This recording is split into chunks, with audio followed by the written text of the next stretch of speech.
This is the Chris and Aaron Show with Kristen, Zach, and Aaron Camaro. Fuck, it gets humid out here quick. Yes. Tennessee summertime. Yeah. I used to love summertime when I was a kid, but then I lived in Wisconsin.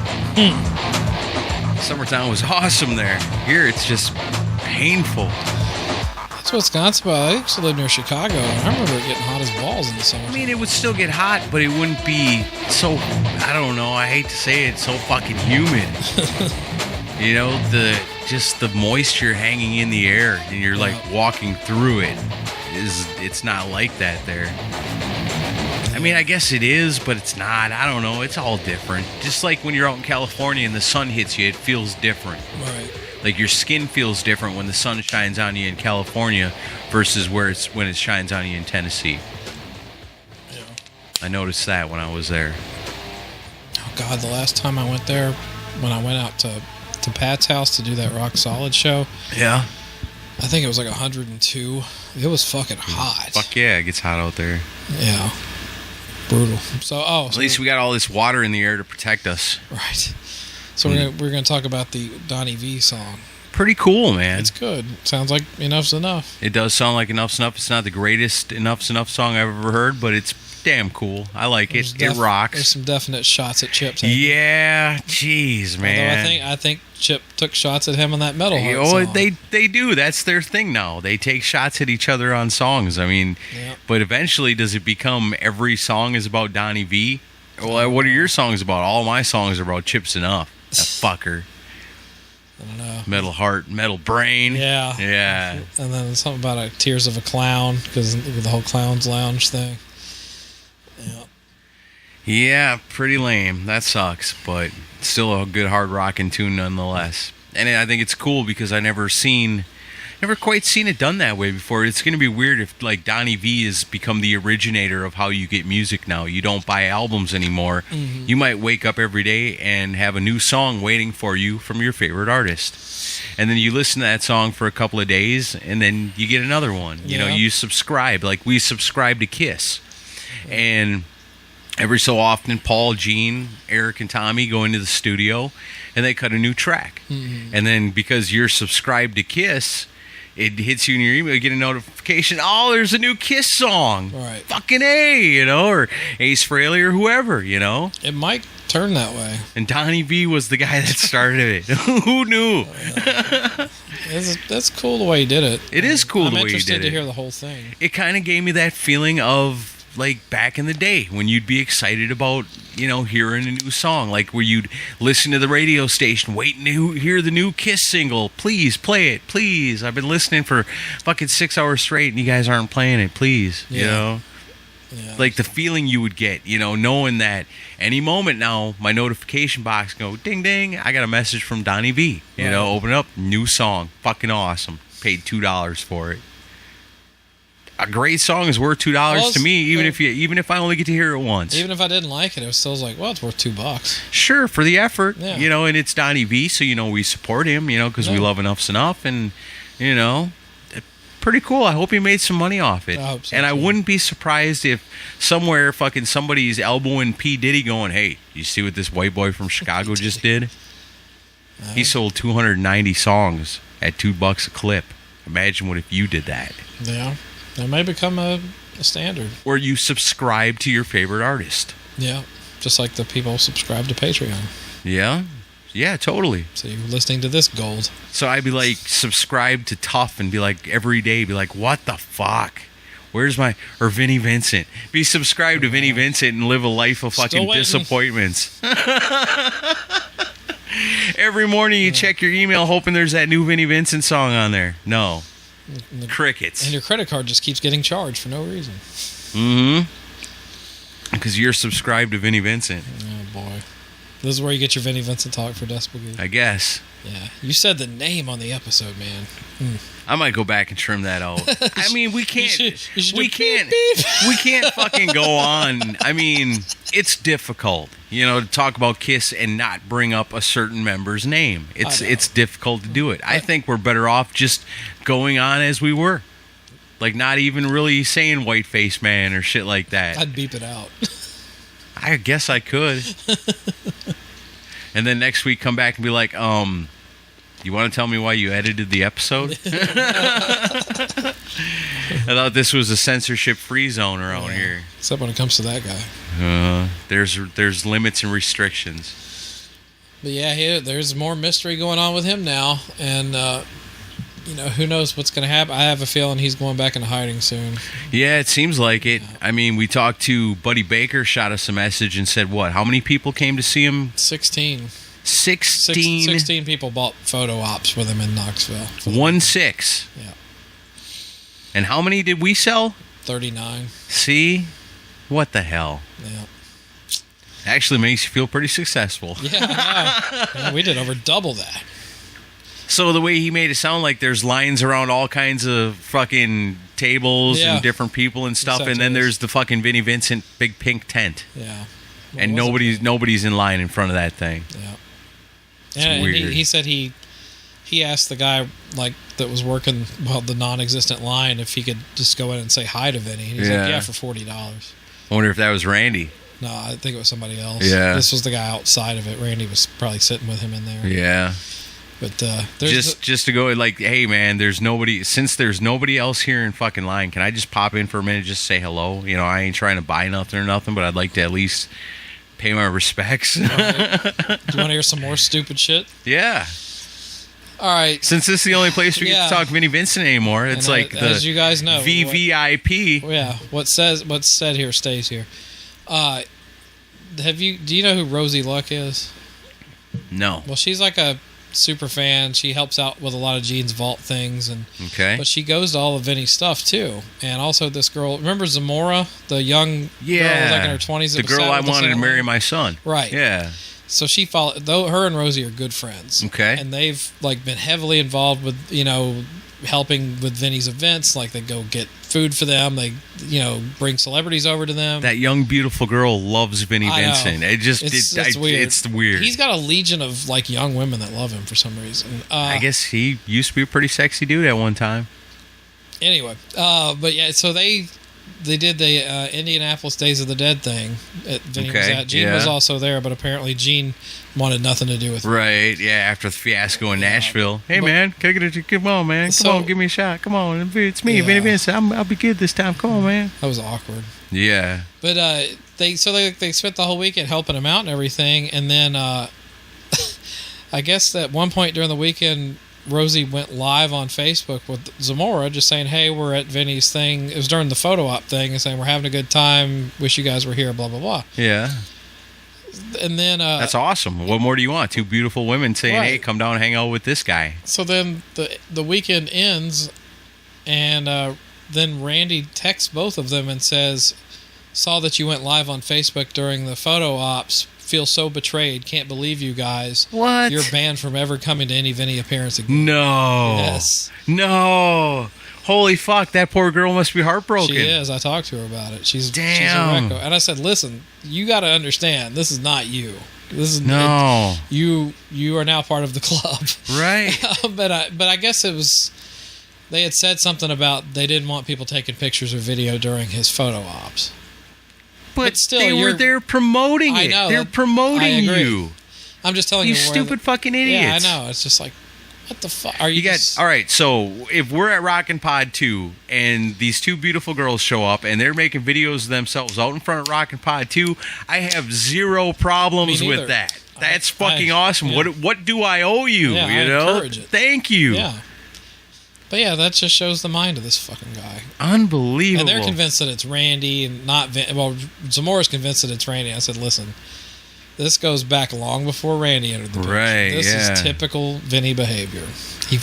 He'll go along, he'll be charming at first, he'll like you, then he'll find something he doesn't like, and he'll turn on you. This is what he does to everybody. Atlanta fucking changed that dude, I guess. No, it just reinforced who he was. Yeah, it redid something to him, I guess. I think he got the taste of fame again, and it just went straight to his head. Yeah. And he never learns. Golly, and now he's down to 16 people fucking paying for pictures. And he canceled appearance, or he took an appearance in Connecticut that's listed on his website off.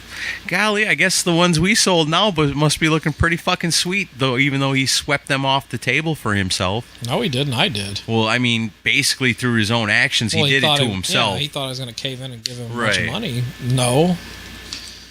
I just think the demand's drying up. I'm still so fucking proud of you for that. You'll never know. Because I know how difficult that had to fucking be. Not as difficult as you might think. Right, I know. I honestly I get it. I felt good the minute I sent that email. Right. No, and you should. I was just like, listen, I knew the minute this happened. And his balls grew 3 times that day. It's been tough to walk ever since. But no, I mean... Told you should have been an Ace Frehley fan all along. Just from his past history, though, once that came into the picture, I was like, okay, we're done. I can't do this. I'm going to send that Zamora girl a message and be like, I just wondered if you had the time to talk to me about your Lord and Savior, Ace Frehley, for a moment. You know, it seems you've been misled down the Kiss path. Down you know, the pink path. Yeah, you shouldn't have gone down the pink path. Always go down the blue path. Always choose the blue path. Take the red pill, not the. It's more fun. The blue pill, not the pink pill. If you take the purple one, you'll get an aura. Yeah. Yeah, get an aura. Yeah, so that's that's VIP, right? Some of you guys remember that joke. So even more shenanigans, and it's sad. It's fucking sad. What a dumb fuck. That's all I can say about him. I mean, it's almost to the point where you pity him because you're so fucking dumb. Why? Why be so dumb? I don't know.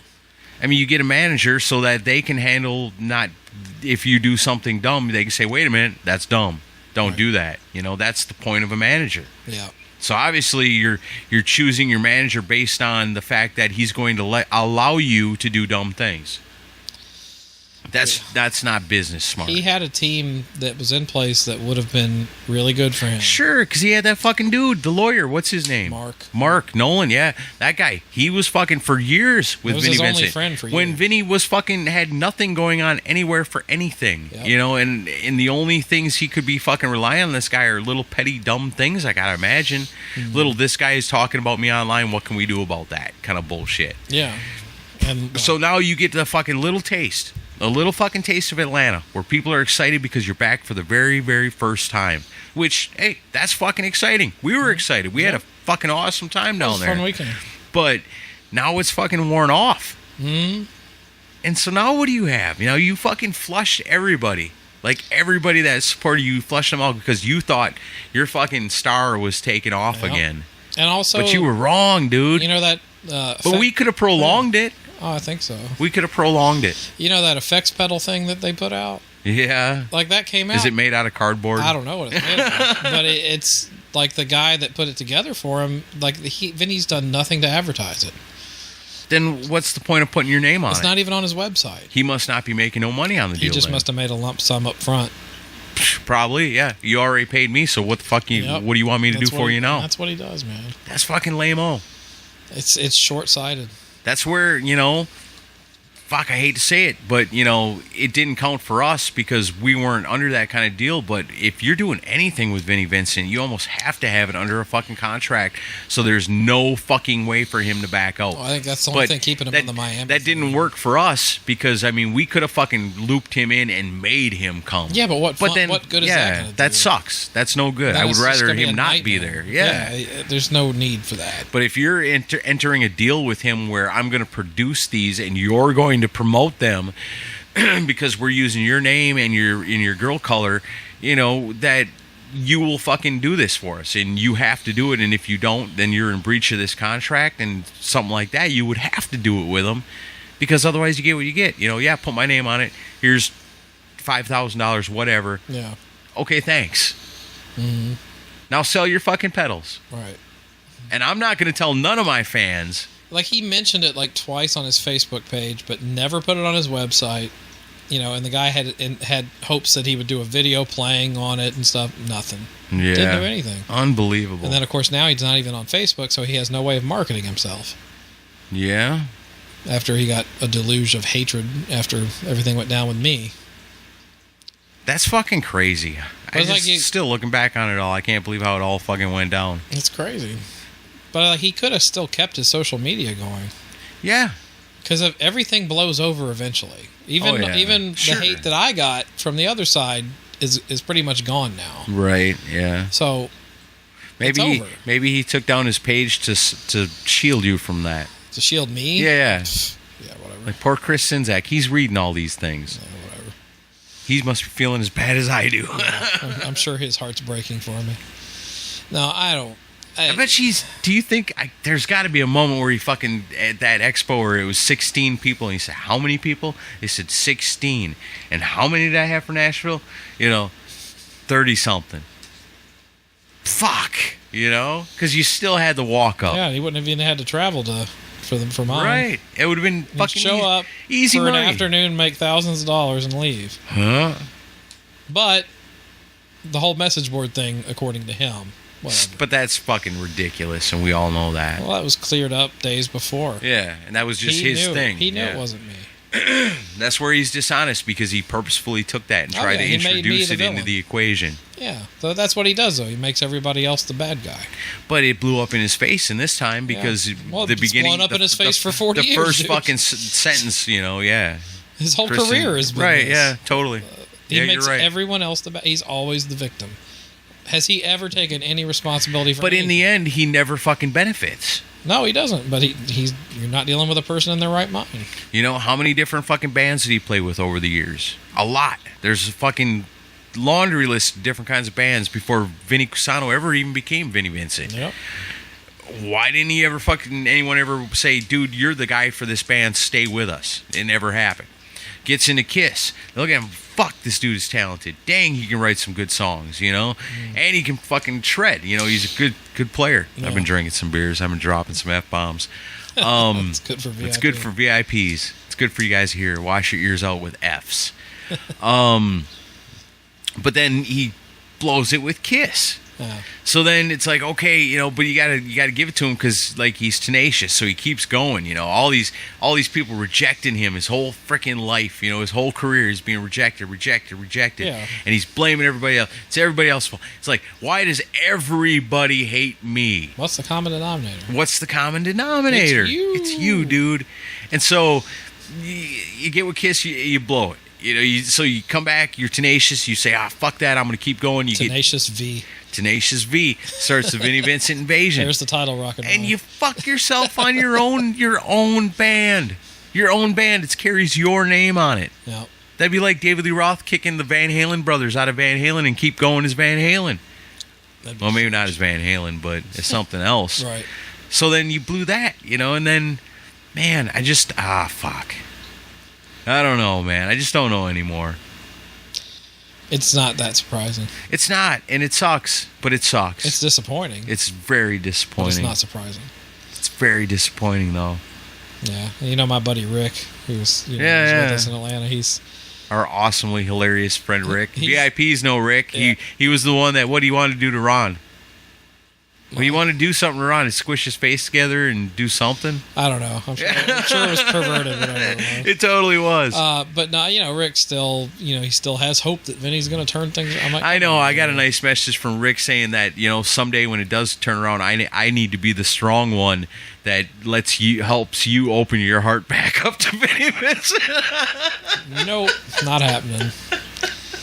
I laughed so fucking hard when I read that, but it was like I can't laugh too hard Well- because I know his feelings are genuine. Yeah. He really he was saying some stuff that kind of seemed sideways towards you, even though I know you're friends. But then you were like, well, he has to play both sides. Sideways of that fence. towards me. What did he say? Well, no, he was saying, what was it? No, we talked about this.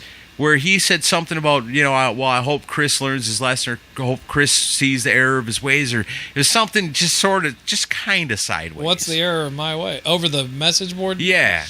I had nothing But then to do with it. but then you explain to me that's him just hedging his bets with Vinnie Vincent. He's always going to have pink colored glasses. Yeah. I mean, that's just, he's still on my side, but because he understands and he's heard the truth. he's always thinking that eventually Vinny will. He's like, he came back out in public. That's a step, and I'm like, well, yeah, it's a step, but he's done nothing but implode ever since then. Yeah, one step forward, 3 steps backwards. I mean, and as far as I'm not holding a grudge. I don't if he apologized. Of course, I would accept the Sure. apology, but would I work with him on any level? Fuck no. Even if he profusely apologized, I would not work with him on any level. Really? No chance. Come on, man. See, here's what I think, and we've talked about this already on VIP, where you say to him the same thing they said to us when he sent the lawyer email. We'll see what you do here for the next couple months, and maybe next year's Rock and Pod Expo will allow you to appear for free. Right. Then we can do it, because then then don't advertise them. Oh, just have Don't to fucking give him the guitar pedal treatment. They're like, well, you signed up and we've been keeping an eye on you, and I guess you've been behaving yourself. You haven't fucking. But you're in bullshit. fantasy land hypothetical there. Yeah, totally. You know that won't go down that way. No, you got to. You got to make it go down that way. If he's going to be involved in something, he expects to be hyped to the max. No, sir. Well, then it won't. Then, like I said, I will not work. That's when you got to be like, no, sir. You're going to listen to me, Vinny Vincent. For once in your life, you're going to fucking listen to somebody, and it's going to be me, Chris Sinzak. Yeah. And I'm going to tell you, if you want to fucking appear at my expo, you want to prove yourself after the bullshit you pulled last year, you're going to appear at the expo, you're going to appear for free, you're going to sell whatever you fucking want to sell for whatever price you want to sell it, but when somebody gives you the cash, you're going to give them a product. You're going to hand it to them immediately. You're not going to take their money and say, see you in 2 weeks. You're going to hand it to them immediately. And when it's all said and done, we're not going to fucking advertise nothing, because we don't believe you're actually going to show up. But when you show up and you come in there and you do that and you do a good job and you spend time with all the different podcasts that want to talk to you, and you give yourself a fucking career favor by helping them promote your dumb ass, then next year we'll fucking write up a contract that's ironclad, and you will have to come here, and then we'll advertise you. But for the first year, you can come to Rockin' Pod 4 with advertisement if you show up at 3 with none. I want to see if you actually show up. He hung up over a minute ago, Aaron. And grow a beard. Grow a beard? Grow a fucking beard. What's wrong with you? I can't picture Vinny Vincent with a beard. He needs a beard. That's what he needs. He needs a beard. Look what it did for Ace Frehley. What did it do for Ace Frehley? Ace Frehley looks fucking awesome. Oh, okay. Don't you remember in the fucking in like the 90s, like early in the 90s, and you open up your Metal Edge and they'd have like, oh, I'm so excited, they got a picture of Ace Frehley in here, I can't wait. And it's fucking Ace Frehley with his guitar in his hand on stage, all sweaty, fucking Sharpay dog face. You know what I'm talking about. Like every picture of Ace Frehley, you couldn't show a picture of your favorite guitar player to a girl because it'd be like, oh, he's ugly. Oh, well, yeah, Ace has never been a looker. No, but all the pictures in the magazines, not only that, but his face he's always got the guitar face. But in the 80s, he looked bad, man. Yeah, he did. Like really bad. Or not even the 80s, like the 90s. Yeah, like Trouble Walking and stuff. Time. And his face was just so wrinkly and scarred up, he just looked like shit. But now with the beard, it covers it up. It kind of covers that up, and gives him a new persona. Like he's not the ugliest dude in rock and roll no more. Yeah, why? The beard. But Vinny with the beard and the sunglasses would look like the bearded lady at the circus or something. He needs sunglasses. He's just too feminine. Sunglasses and a beard. I still think that would look like the bearded lady with him. I'm not bringing up a whole sexual thing. No, I get you. But he's got a feminine face. He always has. Yeah, true. Doesn't look right. So I guess a beard wouldn't look right on Vinny. No. A box set would look great. A box set would look fucking awesome. If he'd actually deliver it. Yeah. You know what I'd like? All that fucking talk. I got an album. It's totally written up, ready to go. Yeah. Sounds just like Kiss music. Yeah. Kiss fans would love this. Yeah, where is that? That's what I want. And where's the... If nothing else, if I could have only one thing, that is what I want. I give back the fucking... No, I wouldn't give back the interview. Because the interview was pretty fucking great. No, I've not the interview, but when Vinny Vincent came on the show. I view that as an accomplishment on our part, and I think we did good on it. But I'm proud of it. I am strongly considering doing an eBay lot with Vinny stuff. And selling it off. Yeah. He's only going to buy it back from you and not give you the money and then sell it for twice as much as he was supposed to pay you for it. I took the big poster off the wall this Did you? I knew it was a matter of time. I replaced it with a Gene Simmons Destroyer era poster. Yeah, cool. I rolled it up in a box and... But I lit it on fire. Well, no, I can get money for that. But I'm never going to want to hang that thing up. So no. And I was going to say, it sucks because when you first got it, you hung it up. It was so prominent in your area top of my there. Stairs. Yeah, like every time you go up the stairs, there he is. Yeah, he would stare at me. And then shit went down, and I thought, poor Chris. Every time when he leaves here right now, he's going to go home. He's going to walk up the stairs, and who's going to be there waiting for him? Yeah, Vinny fucking Vincent. Well, it was just more out of practicality, though. I don't need this thing hanging up anymore. And then I don't need this motherfucker staring at me every time I'm trying to walk up my own fucking stairs. These are my stairs, not his stairs. Time to go. But I was thinking about bundling that. It's too bad because it's a fucking awesome poster. Sure, but that way somebody that likes it will want it and put it up there. But I've got that. I've got the T-shirt he gave me at the Nashville Vault thing. Yeah. I still haven't worn that. I'll sell that. I've got the ticket and the laminate from our thing in Atlanta. I could put that with it. The only thing I want to keep that's autographed is he autographed his page on the Lick It Up tour book. I'll probably keep that. Just because I collect the tour I'm keeping books. all my stuff. All I got was CDs. But That's part of my collection anyway. But some of the stuff from Atlanta, I've got the poster from Atlanta still. I could sell that shit off. You know what we ought to do? What? Have a yard sale with like moderately priced things, just average like a regular yard sale, and then have a Vinnie Vincent section of outrageously priced shit, and then get the reactions of people looking at it and the prices, and then trying to explain to them why it's worth that much money.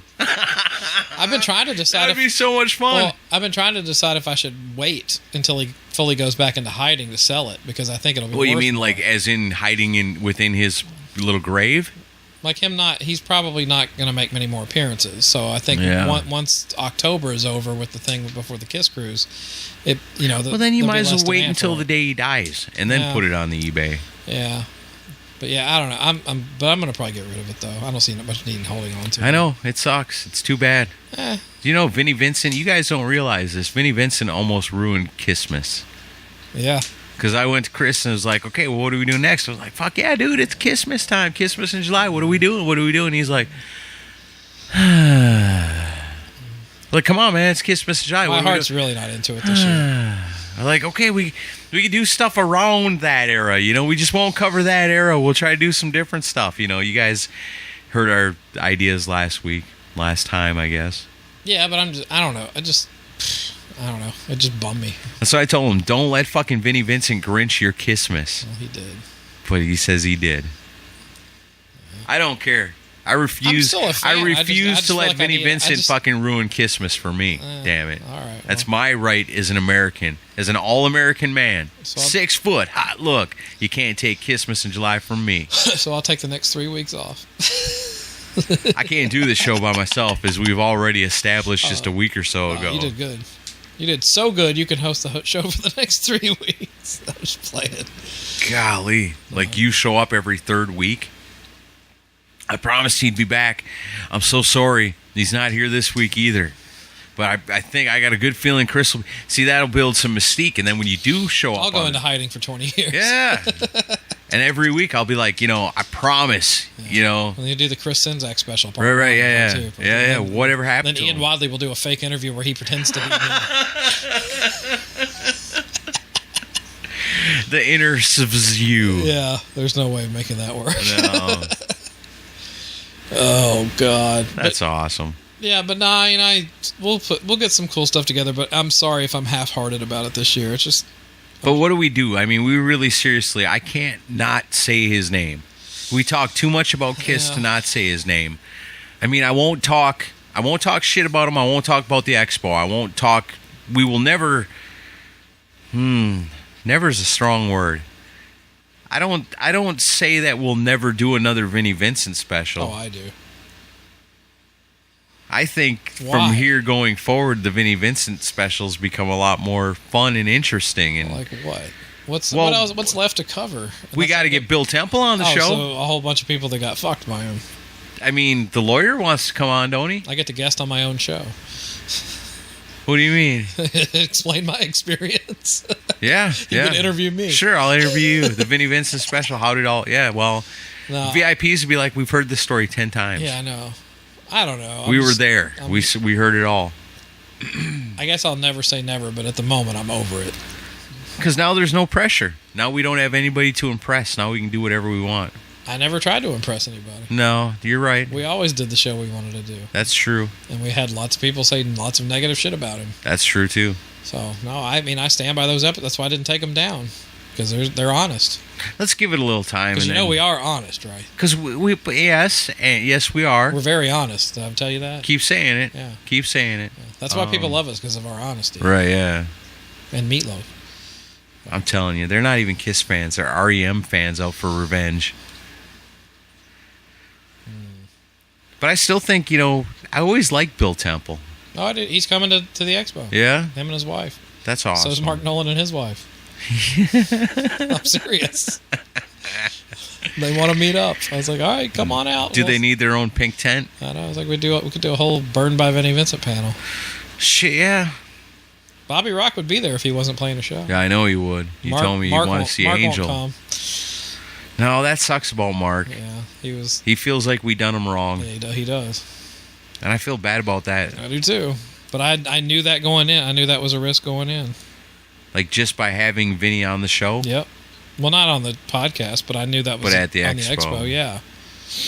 Right, yeah, because you can't have Mark and... I mean, because that would be a caveat of Vinny also. Yeah. Would be like no former members of Invasion. I'm sure... Wasn't that something that was put to you on that? Yeah. Like no Dana, no Mark, no Bobby? No touring members of the Invasion, but basically everybody. That's everybody. But Robert. Yeah.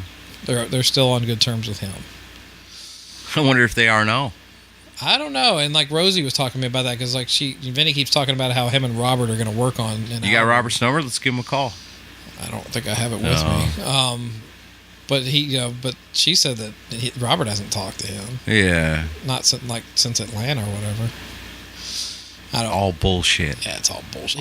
Bullshit. He loves to overpromise shit and never deliver. That's his thing. We're gonna be coming to Nashville. We're gonna be playing live together. We're gonna do an acoustic set. It's gonna be awesome. No, you're not.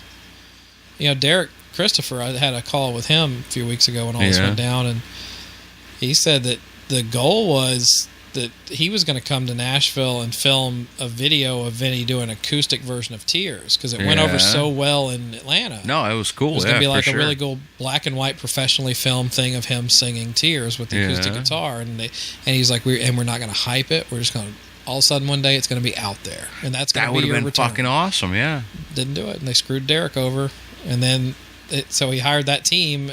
They dropped Derek, right, and then Randy took over and got rid of everybody else. Right, and he also had that dude that you got to know, that Chip knew. Omar. He was part of the team. Yeah. That seemed to be like the best guy you could possibly want on your team. Yeah, he totally knows the ins and outs of the business. He would have been perfect for him. He was in for a week, and then 2 weeks later he's out. You know? Yeah, it's ridiculous. It's hard to... It's kind of like when like I'm watching TV with the wife and she's watching one of her stupid crime shows and she looks at somebody like Casey Anthony or, Scott Peterson and be like, how could you do something like that? Mm-hmm. It's like, I just can't understand how somebody could do something like that. And I say, that's good. Yeah. That's good that you can't understand why, Casey Anthony would do what she did. Right. Because that means you're a sane person. If you said, I could totally understand why they did that, then you need to look at yourself. Yeah, you need to take a deep look within and be like, oh, wait, something's not right here. Right. That's Vinnie Vincent. None of us can truly understand why the fuck this guy does what he does. But you know what? At the end of the day, be glad. Be glad that you can't fucking comprehend what the hell this guy thinks. Yeah, because I would not if you did, if you said, oh, I could totally understand why Vinnie Vincent did that, take that deep look within. And my ride will be here soon, but somebody pointed this out on a message board. And those fucking 3 Sides guys, you guys telling me about fucking trolling the KISS FAQ. That's fucking lame. Yeah, that's lame. That's not, hey, we're honest. Oh, we're going to get on this website and pretend to be somebody else so that we fucking, can get laughs. So this is somebody on a message board. Before you guys say anything, that's way different than what we did on the interview. Okay. That was April Fool's. It's different. Yeah, but somebody on a message board put up a thing. I'm trying to find it here. Let's see if I can find the actual list. Because they posited that Vinny is a sociopath. And I know that sounds like an insult, but when you look at the... I could totally see that. They just don't have no regard for anybody else. Yes. Yeah. They have like no conscience. Right. They can't relate to you because you... What's the fucking line in the Enough's Enough song? I don't believe in feelings that I've hurt but never had. Right. That's fucking sociopath. You're like, oh, I don't understand why your feelings are hurt because I've never felt that way. So, like, symptom, difficult relationships. Find it hard to form emotional bonds. So relationships are often unstable and chaotic. I really love those guys from Decibel Geek. I must distance myself and fuck them over. Rather than forge connections with the people in their lives, they might try to exploit them for their own benefit through deceit, coercion, and intimidation. Try to seduce and ingratiate themselves with the people around them for their own gain or for entertainment, but this doesn't mean they're all exceptionally charismatic. Right.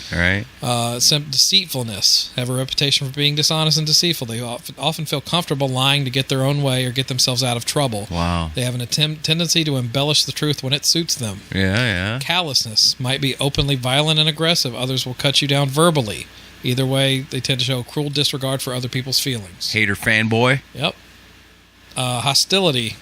Not only hostile themselves, but they're more likely to interpret others' behavior as hostile. Yeah, right. Which drives them to seek revenge. Yeah, totally. Okay, yep. Irresponsibility. Might have a disregard for financial and social obligations. Ignoring responsibility is extremely common. For example, not paying child support when it's due, allowing bills to pile up, and regularly taking time off work. Impulsivity. Like many years. Someone making spur-of-the-moment decisions with no thought for the consequences as part of everyday life. This box set's a great idea. I've got an album that Kiss fans will love. I got a box set, and I also got a guitar pedal and a guitar. Yeah. Oh, wait. Right. Fuck all that. Fuck you guys. The doctor session is over. My ride is here. So that's real damn accurate, man. That sounds just like Vinnie Vincent. Yep. I think you nailed it. Sociopath. Wow. I just know he's a guitar player, and he's been playing for a long time. And this guy, he did do some out of town shows with Peter too. Really? They played around, I think, the Midwest. So this is like the Chris Penderidge Alliance. Yeah.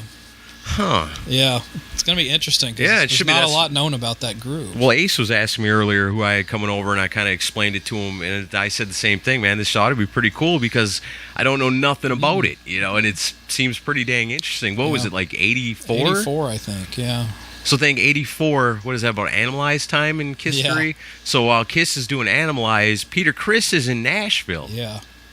Doing God knows what. He's gonna clear up some stuff because it's kind of murky on the history because there was also around that time him and Stan Penridge were also, I know they called it the Chris Penridge Alliance, but then around the same year or the year after they called it Peter Criss and the Desperate Men. So I don't know if this is that same band or not, but it'll be interesting. Maybe without Penridge or something. I don't know. No, Stan Penridge was part of that because there's a YouTube video of them. Of Stan and Peter interviewing on a local Nashville Talk of the Town type show. Really? Yeah, because they were playing. KDF used to do this thing out on Hermitage Landing called "One for the Sun" concert. Right. Yeah, and they played there, right? They played there. Yeah. And but it was them promoting that. But I think they were called the Desperate Men at that time. But I've also heard Chris Penridge Alliance for the recordings. The album never came out, but maybe recorded. It was one of them deals where hey, let's call it this. But then you get to the point where you realize if we really want to get eyes and ears on us, we got to put Peter Criss in the title. That's what I'm thinking. Yeah, but he'll be able to answer all that. That's cool.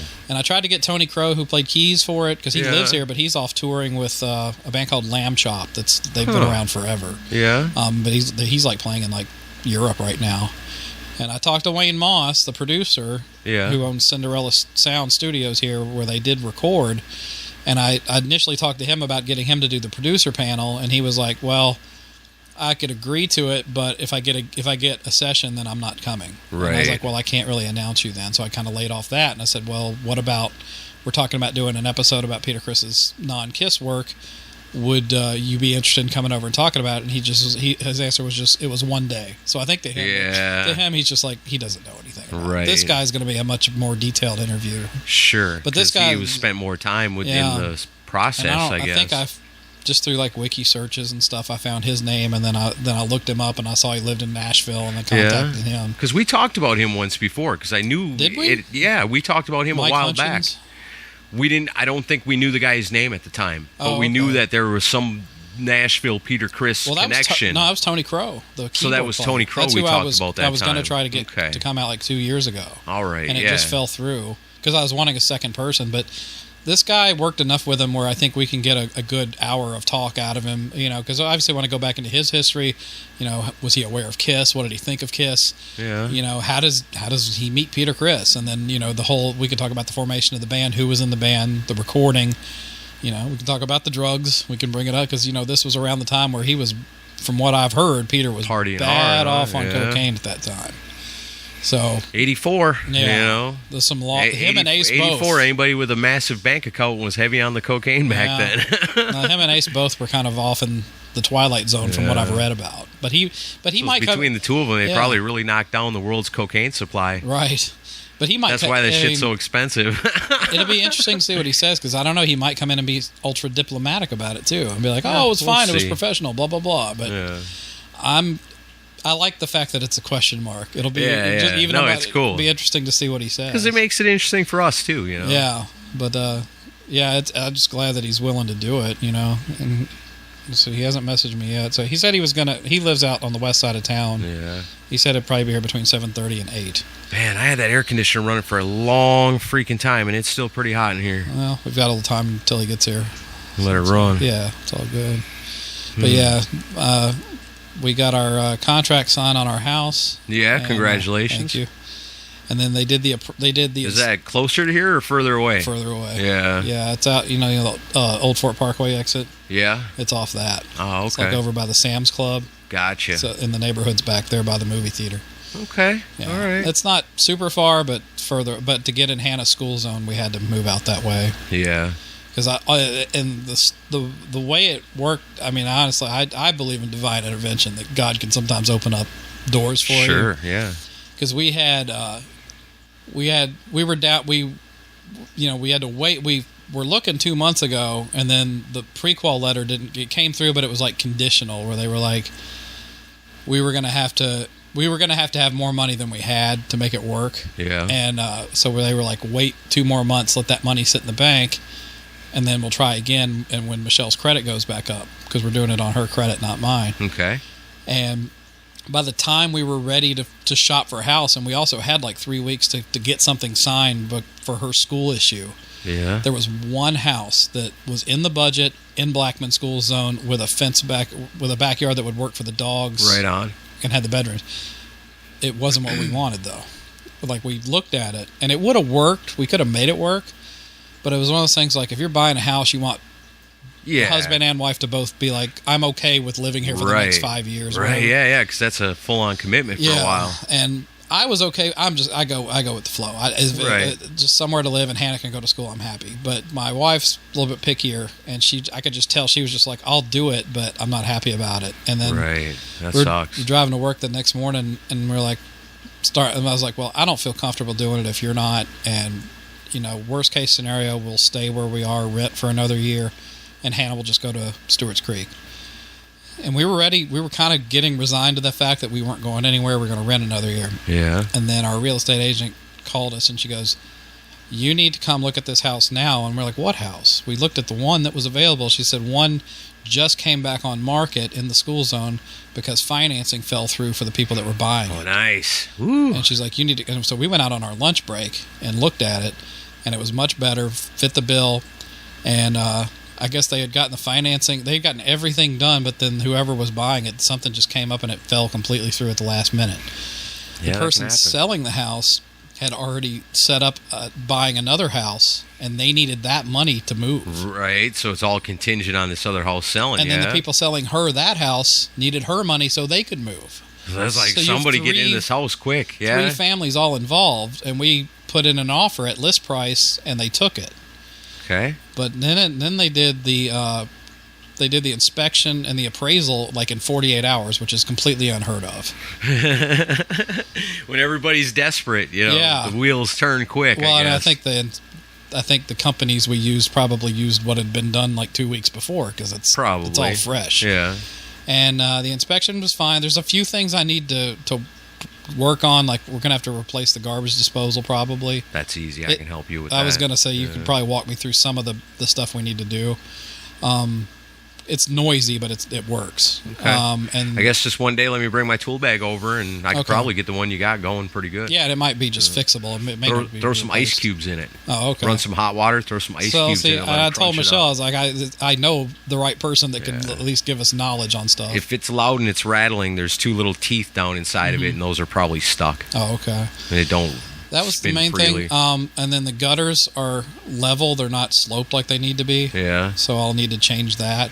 But the only thing we demanded be fixed is the gate to the fence is broken in part, Yeah. where the dogs can get out. And they had said when we put the offer in that they were going to fix that.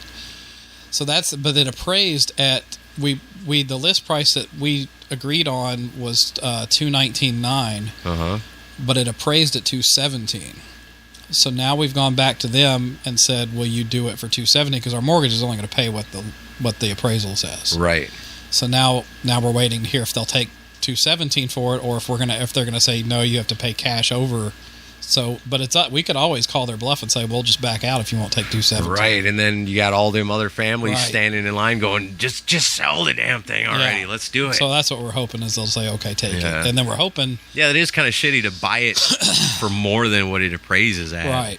But so now we're hoping they'll hurry up and come back and say yes, we'll take it. Yeah. And then we can maybe move closing, because closing was originally scheduled for August 8th, Yeah. which would mean doing a month-to-month thing for 1 month on the house we're in now, And that's more expensive. $1,800 Yeah. for a month. That sucks. But if we can get if they can go ahead and say yes, and we can push closing up before the end of the month, we could be out of our old house by the end of the month and save a month's worth of rent. And also, you get 2 months before your first mortgage payment's due. Nice. So that would be a huge relief for us. If we could do Yeah. that. So that's where we're at with it now. That's awesome, man. Yeah, I hope they accept it. I mean, they should. I hope so. I mean, they're probably like, I'm done messing around with it. You know, Yeah. it's only a couple of grand. Knock Yeah. it off. You And know, this just one- let's go. And this one has a 3rd bedroom that I'm going to turn into my office / Vinnie Vincent room? studio thing. No. He shall not darken those walls. The room that shall not be entered. Yeah. I'm going to keep the Lick It Up tour book that he signed. I'm keeping Yeah. that because it's not just him. But everything else I'm probably going to sell off. Yeah, has it got an attic where you can like roll up posters and put in tubes and put away? I'm going to eBay with that shit. Yeah. But no, it's there is an attic. It's not made out to Chris? What? The big Vinnie Vincent poster? No, it is. Yeah. But I still might be able to sell it. To somebody named Chris? Yeah. Yeah. Or if somebody just wants it for the story. Because there's a pretty interesting story behind it. Yeah. Because I was going to sell it as a lot with the T-shirt he gave me at the vault thing. Yeah. Because I've never worn it. I was going to sell that with it. You know, my laminate And from now Atlanta. I guess you never will. The shirt that shall never be I'll worn. never wear that fucking shirt. I'll stick to my Thin Lizzy shirt. Yeah. Yeah. But yeah, so Pretty nice of Damon Johnson to go online Isn't that and say great? that was one of the best interviews he's done in a while. that was awesome. I looked at that and I thought, what a coincidence. I think that's one of the better ones we've done It in is. a while, too. Yeah, and a lot of good feedback. People saying, you know, didn't even sound like an interview. So I got guys just talking. a boombox behind the couch over here with some smooth jazz cassettes Oh, really? all ready to roll for our next interview. Don't I wanna think that's the key. Keep the momentum going with that Yeah, scat music. Got to have that stuff in the background. It makes the interview better. Maybe we should just be a jazz podcast. I don't know anything about jazz. Makes 2 of us. Except there's no electric guitar, and I don't like that. That's true. So it'll be like rock There's music no now. distortion pedals. I can't take it.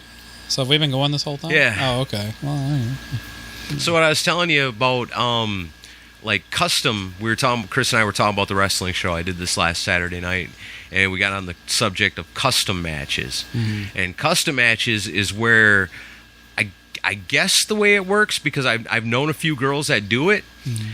They basically go into a room with a mat on the floor, and you get 2 chicks that are wrestling, and somebody's paid a bunch of money to say, all right, now put her in a headlock. All right, now squeeze her head between her legs. No, turn her face the other way. So- Yeah, now squeeze her So head. you pay and get a private wrestling match. Uh-huh. I did not know that existed. And it's money. People make money doing it. Really? Like, anytime there's a pretty girl that, like, the lady I know that does it, she shows up in Lewisburg every once in a while for a show to see if there's any female prospects. Uh-huh. Like, there was this girl there named Veronica, and she was young and pretty. Right. And, man, that girl took one look at her and was like, you want to make some real money? Yeah. Come do this. And Where so do you she's do like, it yeah, at this woman's house, I guess, or studio. Is there more going on than wrestling? That I don't know. I guess Oh. not. I mean, because like there's like women that I know that do it that are like really respectable, and Right. it's not like porno. No. It's not like they're, first one with, 2 knuckles deep Oh. loses. You know, I don't think it's anything like that. But it's All right, now always put her in a headlock. Now put your thumb in her ass. Yeah, but it's always attractive women doing it. Yes. Oh yeah. Yeah. So there is a sexual bent to Oh it. yeah. It's like a fetish thing. I think it's like there's like some kind of pornographies and stuff that I just think, God, I can't believe people watch that. Yeah, That's there's weird. fetish for everything. And then like for this, it's always to me. It's like I can't believe dudes actually pay money, like good money, for this. But I wonder what kind of money they make doing that. good money, I'm told. Like thousands? Yeah. Wow. Depends on who you are, I guess. And you said this person we know was doing one of those? Yes. Really? Yeah. Huh. But I got to figure that's got to be on the up and up, because this person that we're talking about is pretty well known in the wrestling world. Yeah. So, and really cool and classy lady. So I'm sure there's no funny stuff going on. She didn't like have anything to tell you about it, though? I don't ever ask nobody. I don't really know shit about it. How long has this been a thing? Forever, I guess. I had an uncle in the business. I've never heard of this. When I was, because that's like it's not part of wrestling. It's something totally separate, like based on, But it's tied to it. Like, it's tied to it. That's like how the introductions, I guess, are made. Right, yeah. Because they got to, I guess the idea is, for something like that, though, you wouldn't necessarily think you'd need a female wrestler. You would just need a pretty girl that you could, because it's not like they're jumping off the top rope or so it's not giving choreographed clotheslines. matches. No, it's totally choreographed, but it's more rolling around and stuff. Like, I've seen them where, like, it'll be a dude versus a chick. Right. And she manhandles him, and throws him around and stuff. I always thought that'd be pretty cool. I wonder if I get paid to do that, but I'm not good looking enough, I don't think, because nobody's ever offered it to me. That'd be fun explaining that one to my wife. We're doing private videos where I get beat up by hot chicks. Yeah. They just roll me around and get on top of me and stuff. It's Could awesome. be a Patreon level. Yeah, I'm telling you. It's like I said, I can't say nothing bad against it just because I don't understand it. But it's a thing. I got to research some of this. Yeah, I'm custom really matches. Custom matches. But I remember being a kid, and I always got like the Pro Wrestling Illustrated or the Wrestler magazine, but a friend of mine got wrestling magazines that were weird and different. Mm-hmm. Like they covered more independent and WCW. Right. I think they were magazines from the South, to be honest with you. My uncle gave me a shit ton of those from the 70s, but I don't know what happened to them. And in the back of them, you would find like the hot chicks wrestling matches. Oh, okay. And it would always be, because that always confused me. It's like, there's no crowd, there's no ring. What is this? But they were always really good looking women doing it. Wow. Yeah. I had no idea. Now put your armpit in her face. Yeah, rub it in there real good. I don't know. That's bizarre. And our friend did one of those. I would just think, make it interesting. Like I said, first one with thumb in their ass loses. And then make it real. You definitely like lose. It's a real thing. Like 1, 2, 3, go. You each get your jar of Vaseline. Are you ready? Are you ready? God. Oh boy. Let's get it up there then. Although I had friends that did high school wrestling, and that was like a move. It was called checking their temperature. Yeah, that would definitely throw you off your game. Yeah. Yeah. It happens a lot in high school wrestling. I'm sure it does. Like it's totally done to fuck with the other person. I guess my son Quite never literally. really got to that level. Yeah. I lost the match, but I think I also lost my virginity, I think. I'm not sure, but I think maybe. I feel like they should have bought me dinner first. Ace wasn't good enough to reach that level of competition. I'm sure he's happy about that. Yeah. I'll have to ask him about that. That's if you'd ever heard of it happening. Wow. Custom matches. I had no idea. Oh, man. What? My wife sends photos, but I can't see them. But she just sent me a message, said, Dad can't fix it. So I'm going to have to go in the garage and look and see what's going on real quick. We'll take a break. Pull that right up to your face. Will it adjust that far? Yeah, it'll go a long way. Yeah, cool. Yeah, closer the better. Yeah, this is the first interview I've done in person like this. Oh, cool. I've done most of the stuff is like in Norway, Finland. Yeah? Yeah. You guys know Jelly Jansen? I don't know Jelly that. Jansen? I think Jelly's in Holland. He's got the biggest Kiss website in the world. Oh, really? Yeah, got to go check him out, man. It's incredible. Wow, yeah. He got in touch with me about 4 or 5 years ago, and Yeah. I was able to correct some mistakes on there, Right. Nice. and also put some new stuff on there for him, and there's a guy in Norway named Alex Bergdahl. You guys heard of Yeah, Alex Bergdahl? I know Alex. You know Ole Sorensen? You know Ole? Yeah. He does a podcast in Sweden. Yeah. I've heard of them before. So I've done some stuff with those two guys. They're really great, Cool. Is he coming through okay? Yeah. My good man, I can pull this in. As close as you can get it. That's good. That should be good. I'm just trying to, Yeah. Yeah, be comfortable. Yeah, be That's comfortable. more important to be comfortable. absolutely. Yeah, that sounds good in the headphones. All right, sounds good to me too. Cool. So I guess we'll just Oh, shit. oh, Sorry. That's the wife. Hello? We are having plumbing issues right now. Hello? they had a pipe leak today. Yeah. I gotta go talk to her. No, that's cool. Yeah, we had a line burst in the house. I'm sorry. No problem. It's quick. I'm sure you can edit. Oh yeah. Yeah, we do that all the time. You're a Nashville native? No, man, I'm from Virginia. Virginia? Yeah. Okay. How'd you wind up in Nashville? Just music? Well, since he's gone, I'll tell you the story. It's kind of a crazy story. Yeah. I was I started playing up in Virginia in 1964, and so I'd been playing for a long time, and I had to go to college in order not to go to Vietnam. It was one of those. I was draftable. Right. I got drafted actually. But anyway, at some point, I decided I just had to leave if I was going to try to make it as a guitar player. Because there's really no opportunity in Southwest Virginia. Right. So when I was able to get beyond the draft, I loaded up my car and I was heading to Miami, Florida. Okay, because I had a friend who had gone to school there, and I knew a few people down there, and they had a great music department at the University of Miami. So I was going to go down there and see what was going on. And so a friend of mine said, well, he said, go through Nashville. I've got a phone number of a friend of mine, and you can stay with him, and cut your costs and stuff. I think I only had a couple $100 to my name. Yeah. This was 1973. And so I ended up coming through Nashville, and I came to a phone booth at the time. That's all they had, and I called the number to see if I could stay with the guy for the night, and the number had been disconnected. And so I was sitting in the car. I had a Marshall amp in the back seat, Yeah. With a 100-watt purple Marshall head, Nice. And I'm sitting there thinking, okay, I guess I'll drive out and sleep on the interstate. That's what I was thinking. And this guy knocked on my window as I'm sitting there. And he said, I got to finish the story now. He said, hey, and the guy, I swear, the guy looked just like Rod Stewart. Yeah. But way before, before Stewart looked like he did. Yeah. And he said, you look like you need a place to stay. Yeah. And I said, well, yeah. He says, well, if you give me a ride home, you can stay with me tonight. Oh, okay. So I said, okay.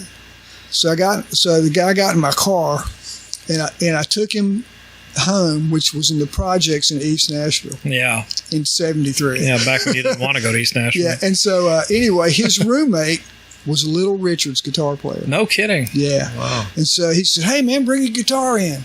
So I said, all right. So I brought my guitar in, and we sat and played. He said, man, you're pretty good, And so he started taking me around Nashville and introducing me to people. Oh, cool. And the next thing I knew, I never left Nashville. That's a trip. How about that? Huh? That's wild. Yeah.